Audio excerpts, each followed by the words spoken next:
kind of world do I want to live in? I think about this question a lot.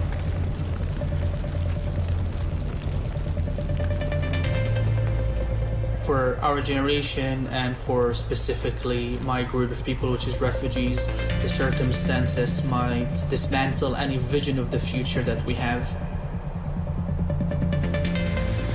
You're trying to rebuild, you're trying to make a future for yourself, and then the climate-related disaster comes and you start again. It's not about how it's affecting you now, it's about how it's affecting you your entire life. First step to understand is that we're all a part of it. None of us are going to be left out by the crisis. We're at a stage where if we don't act now, really there won't be very much left. There are generations that will never see certain things that we grew up seeing in real life. We have to start treating this like the emergency it is. To achieve the 17 Sustainable Development Goals, we have to go from an intention to a serious commitment. Business leaders really need to rethink how they conduct their business and invest in creating systems that are climate friendly.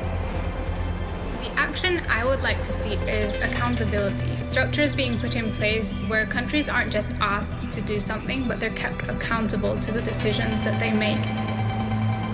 There has to be that strong collaboration between government, between corporations, between youth activists to drive change forward. The world I would want to live in is a world where imagining the future is not a privilege. I want to live in a world where people do not give up on hope that a positive change is possible. The fact that you're listening today means that you are willing to make a change.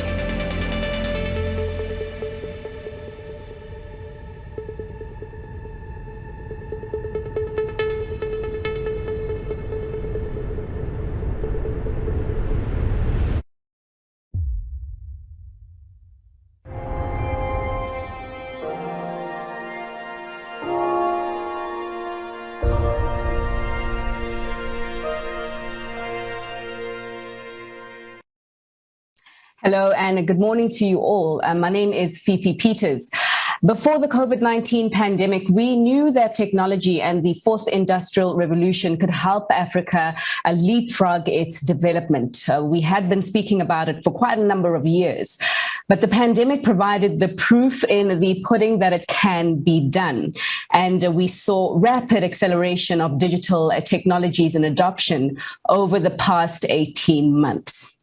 And so we continued to leverage under lockdowns, and we continued to go on business unusually, as it were, as a result of the lockdowns forcing many of us to do things remotely. What we have seen in the past 18 months in terms of how Africa has acclimatized to technology is only the tip of the iceberg in terms of how we can leverage it. There's still a lot more that we can do and a lot more that Africa should do to grow its economies and to grow it inclusively and sustainably. And so we have a conversation this morning on scaling Africa's digital transformation and how best that can be done.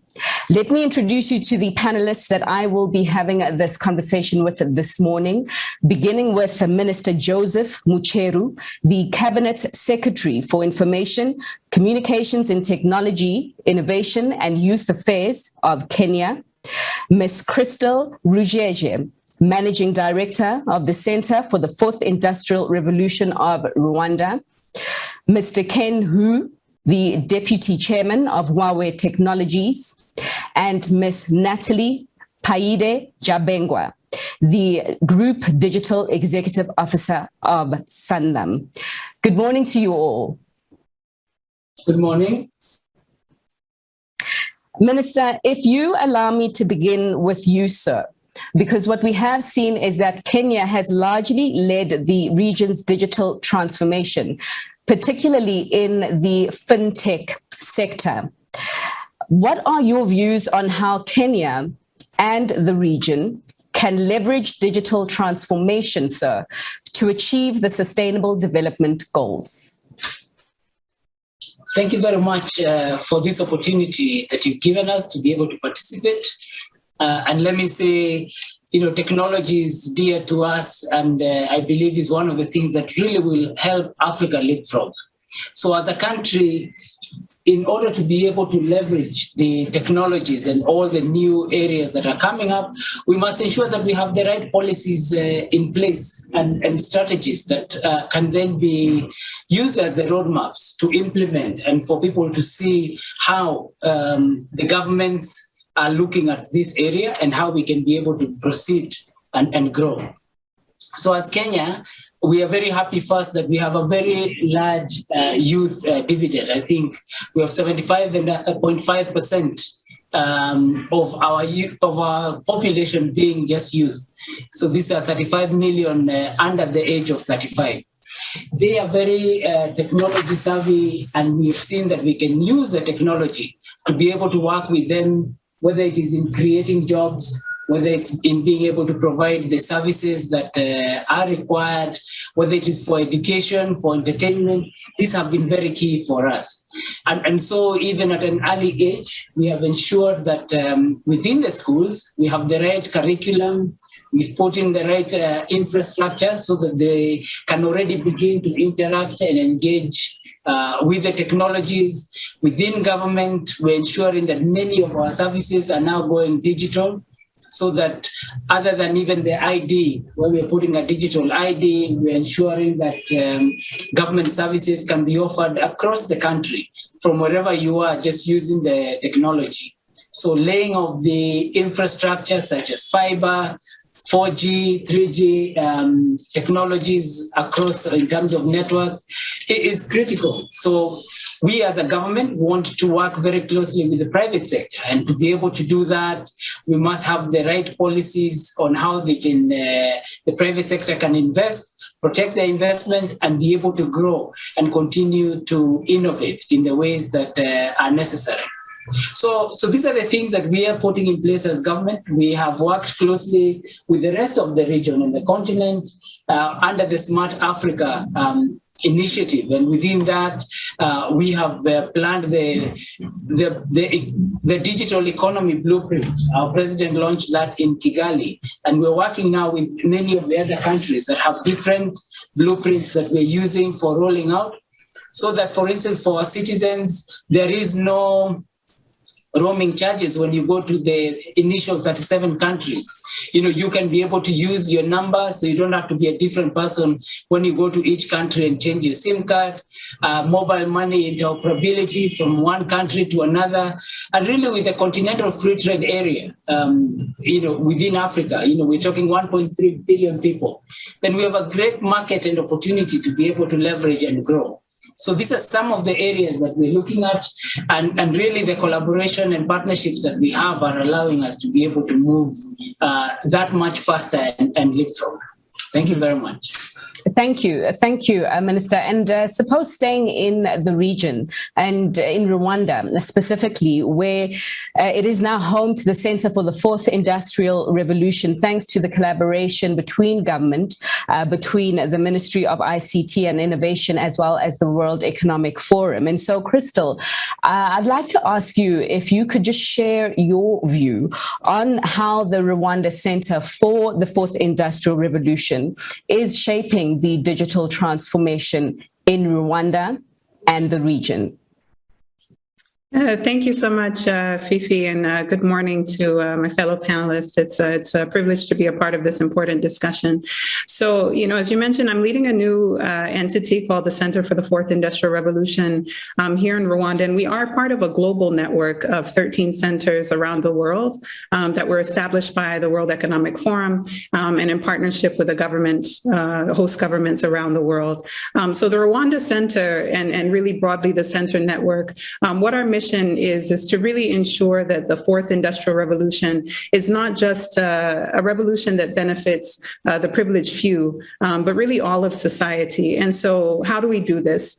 We co-design governance frameworks through continuous multi-stakeholder engagement and rapid piloting at a local level, continental level, and a global level. And oftentimes I'm asked, why is technology governance such an important issue? But we often have a scenario where the private sector is taking the elevator while the government is taking the stairs when it comes to regulating many of these emerging technologies like drones, artificial intelligence, for example. But the reality is that both the public sector and the private sector have a lot to learn in deeply understanding how to fully maximize the benefits, but also minimizing, the inherent risks that emerging technology introduces into society. And so what we are trying to do is really ensure that we are accelerating, these benefits to society in an inclusive and responsible manner. So at the center here in Rwanda, we're focused on two platform areas. One is artificial intelligence, and the other is data policy. And the two really go hand in hand. You can't begin to talk about digital transformation or things like artificial intelligence and machine learning without talking about data. And I think it's really important that we all recognize data as a strategic asset for countries, for businesses, and for individuals. And so at the center, over the past year, our first year of operation, we decided to prioritize a good chunk of our work around a critical piece of legislation on personal data protection and privacy. And this was recently adopted by Parliament and is also soon to be gazetted. But really what we aim to achieve with this critical piece of legislation is first and foremost empowering citizens to have agency over their personal data. Secondly is really being able to enable trusted and secure data flows, and not just domestically, because we can't operate within an island. We need to do this internationally as well, and ensuring that cross-border data flows are possible. And lastly, being able to provide regulatory certainty for businesses. And so, data is at the heart of the digital transformation agenda. And this specific law is a very important step in Rwanda, but even in the context as we try to do business with the region and the rest of the world, and creating an enabling environment for technology innovation, being able to attract investment, because we all see this as a key driver of economic growth. Mr. Hu, coming to you, sir, can you just perhaps give us the perspective from the private sector in terms of what you are seeing on the ground here in Africa?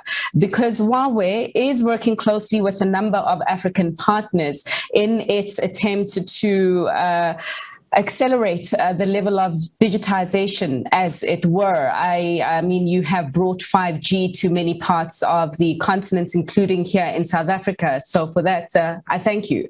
But can you tell us what you are seeing on the ground and what is essentially happening, sir? Thank you very much, Fifi, for the question. And it's a great pleasure to join the discussion about the digital transformation across Africa. In recent years, I have traveled to many African countries, and I have observed great progress in connectivity, particularly the mobile broadband connectivity across Africa. And let me give you an example. From the network perspective, just in the past 5 years, the coverage of 4G network in Africa has increased from 11% to 49%. In fact, in South Africa is already developing the 5G. This is an incredible progress in such a short term. However, compared to the rest of the world, the gap in Africa is still large, not only in network coverage, but also in the usage. For example, in sub-Saharan Africa, 16% of people still don't have any wireless coverage, not even on 2G. More importantly, from the usage perspective, only 26% people are using the mobile internet in Africa versus 49% globally. And the penetration of social media in Africa is also lower than the rest of the world, just 11% versus 47% globally. I think there are two major barriers behind those gaps: the affordability and the lack of digital skills. For example, the smartphone is expensive in Africa. Many of us today have more than one device, a smartphone, a pad, a laptop. But the situation in Africa is different. In some low-income community, a simple smartphone can cost more than 80% of monthly wage. So as a result, the smartphone penetration in Africa is just 44%. However, if you look at the situation in Southeast Asia, the penetration is almost 100%. So the gap is big. But how we can deal with those gaps? The good news is that today, the demand for digital service and digital technology in Africa is massive. It's just like anywhere else in the world. For example, the mobile money is huge in Kenya right now, and it's making financial service more inclusive, and people really love it. So we can extend these benefits to other sectors, but we need joint effort, particularly the partnership between the private and public sector, which was repeatedly mentioned by previous speakers. So here I would like to share some of my thoughts. First, the government can take measures to encourage investment in broadband infrastructure. For example, to release spectrum faster and to provide subsidies when needed. Second, the industry, like the company of Huawei, can help create more affordable devices and network solutions for basic connectivity.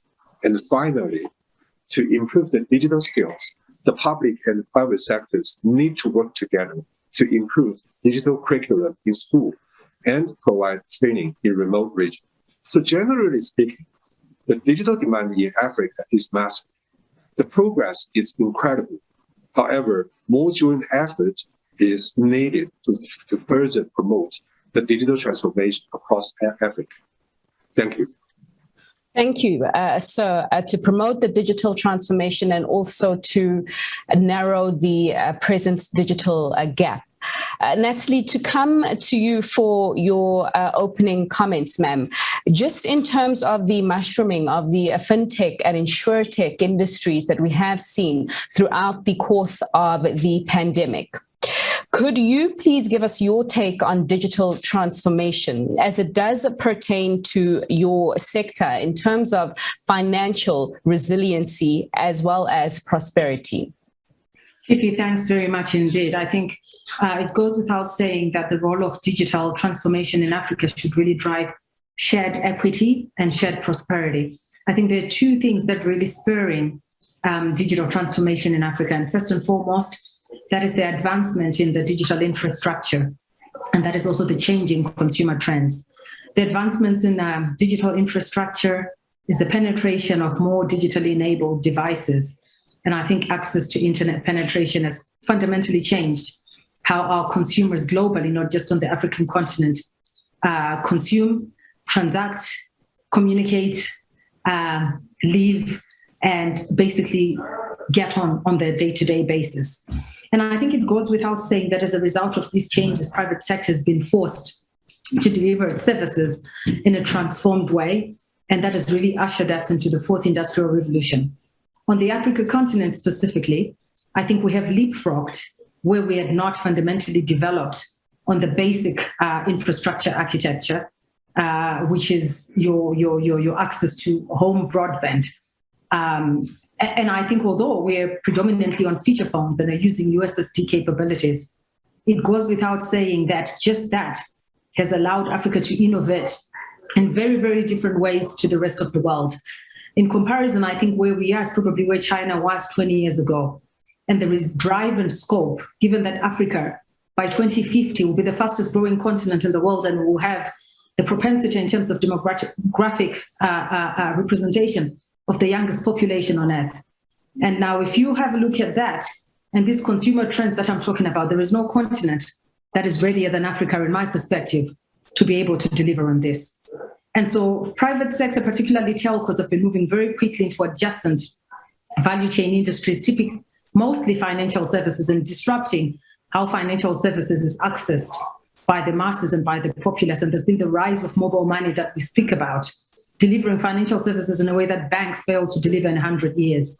And I think it is an opportune time to push further on advanced financial services. And for us at the Sanlam Group, it's looking at things like insurance, it's looking at things like access to credit, it's looking to things like wealth management value propositions in equities and stocks for the mass, and using digital infrastructure, particularly that one which is handheld, and digital customer interaction platforms to drive education and awareness for this. But I think beyond the private sector, if we talk on social equity and resilience, something that's really coming through is the ability to create jobs. And certainly COVID, goes without saying, ushered us and forced all of us to deliver a digital workforce, changed fundamentally how we're supposed to work in a crisis, and make it more digital if the gospel on digital itself was still unbelieved.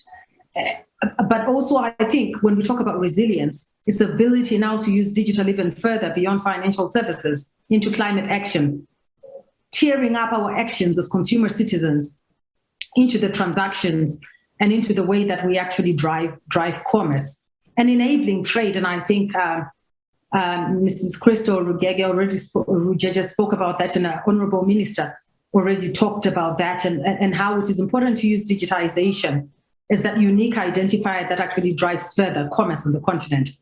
Education, healthcare, goes without saying that the pandemic's revealed how further important the role of digitization is for us. So I think these are my early remarks in terms of the importance of digitization and shared equity, resilience, and prosperity. Mm-hmm, mm-hmm. Thanks, Natalie. I think that the panel has introduced the topic quite well, just laying the groundwork for what we need to see a lot more of happening from a favorable policy environment that can encourage further private sector investments, from a greater collaboration that will be needed amongst all stakeholders to create a shared value system. But also, when we talk about the digital economy, we can't talk about the digital economy without also including a very important element to it, and that is energy, and the lack of, in the case of the continent, which is presently the status quo. Today, the Regional Action Group for Africa, in collaboration with Deloitte, has published a report on financing the future of energy. Because, as I just said, if we don't have power, we don't have internet, and we won't have digital transformation. So just speaking about this report more closely, given that right now digital transformation is no longer a nice to have, it's no longer something that's even optional, it's a necessity. So I'd like to ask the panel to just comment on the energy debate, as it were, beginning with you once again, Minister. Minister Mucheru, the white paper does speak of enabling technical expertise required to support the energy transition. How do you see the role of African youth in innovation? You spoke about the demographic dividend. You spoke about how it is a big opportunity there, but just flesh out the details within the context of energy, sir. Thank you again, Fifi, and I'm really happy that we're very aligned as a panel. I really associate with many of the comments that my fellow panelists have said, and listening to them also just reminds me of how far we have come. I mean, for a long time we did not even have fiber connectivity into the continent. It was only on the western side.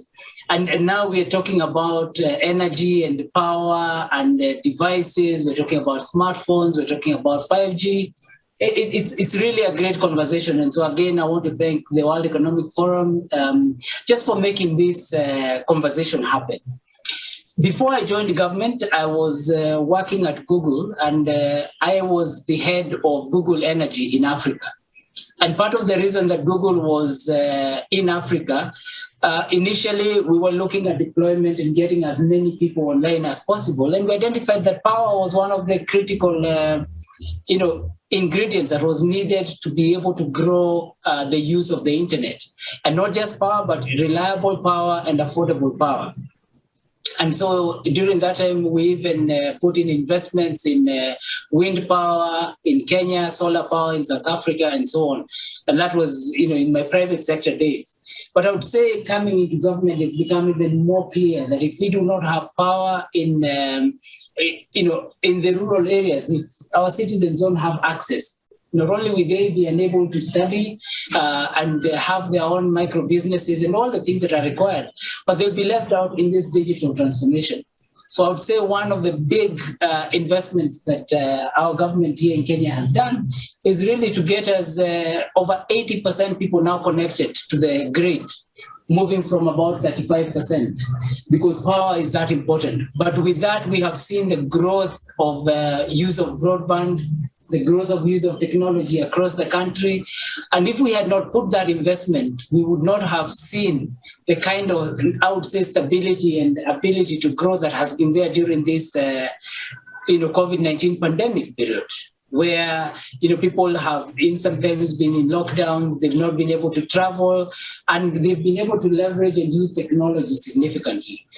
I would have had to travel maybe to South Africa or somewhere to be able to have this panel discussion.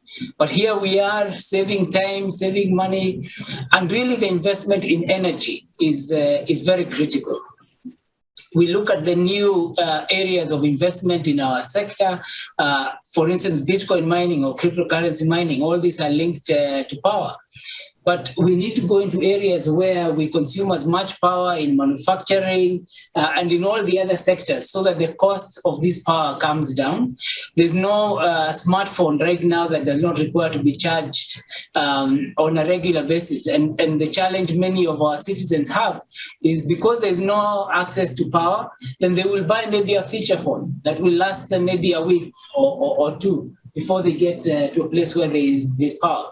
So we are very keen to see how we can ensure this infrastructure is available.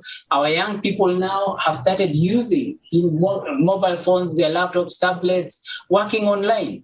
They've joined the gig economy. They're earning their money even in the remotest parts of Africa. And here in Kenya, we now have over 1.2 million people working daily in the gig economy, whether it is transcriptions, whether it is translations, or they're simply just watching CCTVs in Europe and in the US and being able to give feedback to people out there. So this technology is enabling our youth to be able to be gainfully employed, get the necessary money they need for the basic needs. At the same time, they're bringing us foreign exchange without leaving the country. So I'm hoping that Kenya will, continue with its ambition of being the freelancing headquarters of the world, and we can leverage the continent's youth dividend to be able to service the rest of the world with all the skills that we have. So without power, we will not be able to do that. So thank you very much. All right. Thank you, Minister. Crystal, COVID-19 having put pressure on most countries' infrastructure, especially as it pertained to connectivity and all of us needing to work from home at the same time. But how did Rwanda navigate this abrupt transition? And how has it elevated the importance of energy as a critical part of the digital inclusion agenda? Yeah, thanks, Fifi. So, I think, like the rest of the world, Rwanda definitely experienced tremendous, pressure to, act very quickly, to adapt to the pandemic and the lockdowns and all of that. Overnight, companies were obviously, forced to equip their entire workforce to work remotely. Similarly, schools had to try their best to keep kids learning and equip their teachers and staff with the necessary, resources to keep that going. And while some businesses were able to, successfully transition, we were definitely faced with a stark, reality that everyone doesn't have access to consistent access to power. And even when they do, they may not be able to afford to consume, the amount of power required to have the entire household, working from home, or, all of their children studying from home at the same time.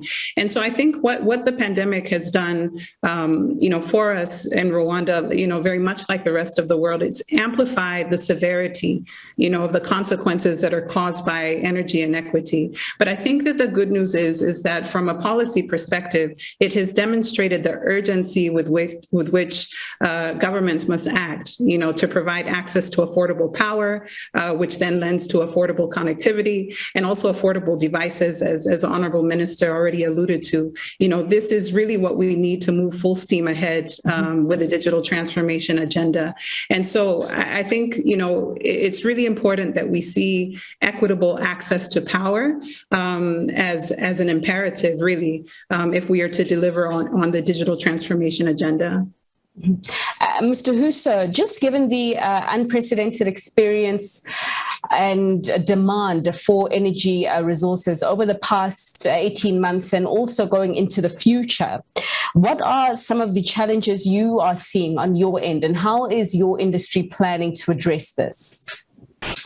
Yes, Fifi, I cannot agree with you more that the energy is a key element in the digital transformation. No power, no internet, no digital transformation. According to the white paper that WEF just launched today, the energy demand in Africa will more than double by 2040. And right now, more than 50% of people in Africa has no access to electricity. From what I have observed, there are two main challenges behind this. One, limited power generation capacity. And second, transmission network reach. There are several causes. For one, Africa's energy structure is not that diversified. Right now, it mostly relies on fossil fuels and hydropower, which are not flexible. And beyond that, traditional centralized grids and the long-range transmission network take a long time to deploy. Time and resource are tight. So adapting to huge new demand is a big challenge. And I believe that the top priority should be to find an efficient, accessible, and affordable way to grow the power supply. From my perspective, there are three actions that we could take. First, the government can encourage investment to diversify the power supply. This includes funding from both private and public sectors and from international financial institutions. And second, adopt the solar and the wind power, not just because they are better for the environment, but because they are faster to deploy and more accessible than traditional grids. And third, African countries can leverage digital technology to make the most of renewable energies by optimizing power generation, transmission, and usage. And by expanding its energy mix to include more solar and wind power, this will help to address short-term supply challenges. It will also lay the foundation for a more sustainable energy supply in the long term in Africa, which is quite meaningful. Thank you. Mm-hmm. And a more sustainable Earth, obviously, as a result of the less harm that renewables provide to the environment. Natalie, just your view on the technical expertise that will be required to support the energy transition, just from the prism, perhaps, of the youth and women in innovation in a digital transformation. I think it goes without saying that energy efficiencies will be required into the digital gig economy going forward. Ministers already fluently and eloquently stated the use of power in powering up these working tools that are highly digital. And I think so better battery access for digital devices and infrastructure will be required, as it will actually bring down as well the cost of energy. But I think another solution is how Africa can leverage and lead the world in going off the grid. Fundamentally goes without saying as a hopefully future area that investments and particularly financiers can look into as we retransform homes, as we retransform infrastructure and the power bases that are running this.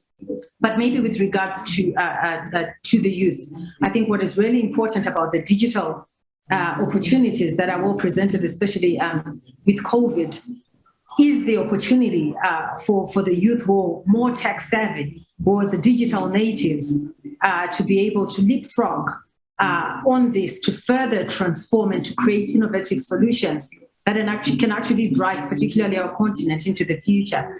But maybe perhaps even more astronomical for women who've traditionally always worked from the home. And COVID has been so validating for women. When we look at that in comparison to men, women can lead from the front because they've always been leading from the front at home. Women have largely been the multitaskers in the home, looking after the children and making sure that everyone's sorted out. COVID provides that once-off opportunity for women to actually accelerate in new skills and setting up businesses where this becomes fundamentally normal. And I think it is a new horizon, especially for the female gender. I know at least a lot of my male colleagues have been trying to figure out how you can work with children in the background, how you can teach children and still multitask around an awful lot of other many things. And women have been doing this for the longest time. I think there is an agenda, no pun intended, that is further preferred for digitization as women lead nations, private sector, entrepreneurship, and innovation from the home front. I'm wondering if a relook at the compensation structures needs to take place as a result of all the multitasking that women are doing, both at home and in the workplace.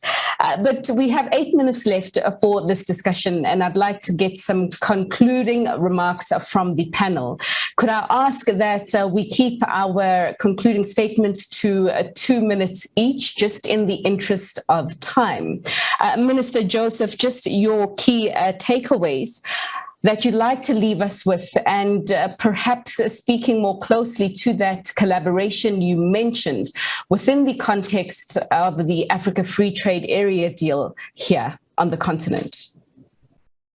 Fifi, thank you very much.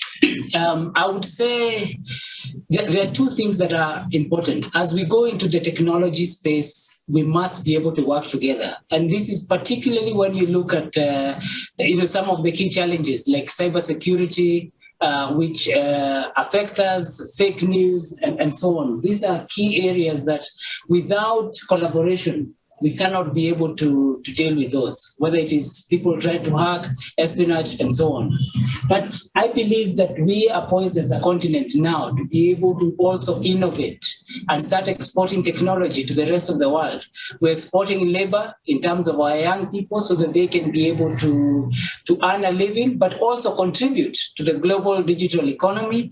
And I believe as Africa, we have the opportunity, and the time is now to fully take advantage with all the partnerships, whether it is in the technology companies that we're working with or governments and private sector, academia. And I believe that is the way we can leapfrog and move forward. And I'll just finish by saying that I believe Africa should also get into the mining of all these cryptos and all these cutting edge technologies, artificial intelligence, ensuring that our languages don't disappear, where we'll only speak the Siri language as opposed to our own languages. And I think those opportunities will come from our young people. Thank you, Fifi. Thank you, Minister. And Ken, just follow on from that. I imagine that venturing into those new industries and ways of doing things will require a whole lot more digital skills that you already cited as being in lack on the continent. Your final remarks, and also how digital skilling in Africa can be improved. Oh, yes, this is a very important question. From my understanding, the digital skill is equally important as the digital infrastructure and the energy supply across Africa. I just want to share you a couple of figures. By 2030, more than 230 million jobs in Africa will require digital skills. As I mentioned just now, more than half of people don't have a smartphone, not to mention basic digital skills. Professionally speaking, right now, only 2% of the labor force has IT skills. That's a huge gap, and we need to take joint, immediate action to deal with those gaps. The private and private and public partnership and the contribution from the industries are all needed. And I believe that with the joint action, if we can work together, I'm sure that we can lay a strong foundation for Africa's digital future, including the strong foundation for digital infrastructure, digital skills, and strong energy supply. Thank you, sir. Crystal, final thoughts from you in 2 minutes, your key takeaways, and also if there were one or two issues that you'd like to bring to the attention of governments to help scale digitization, what would they be?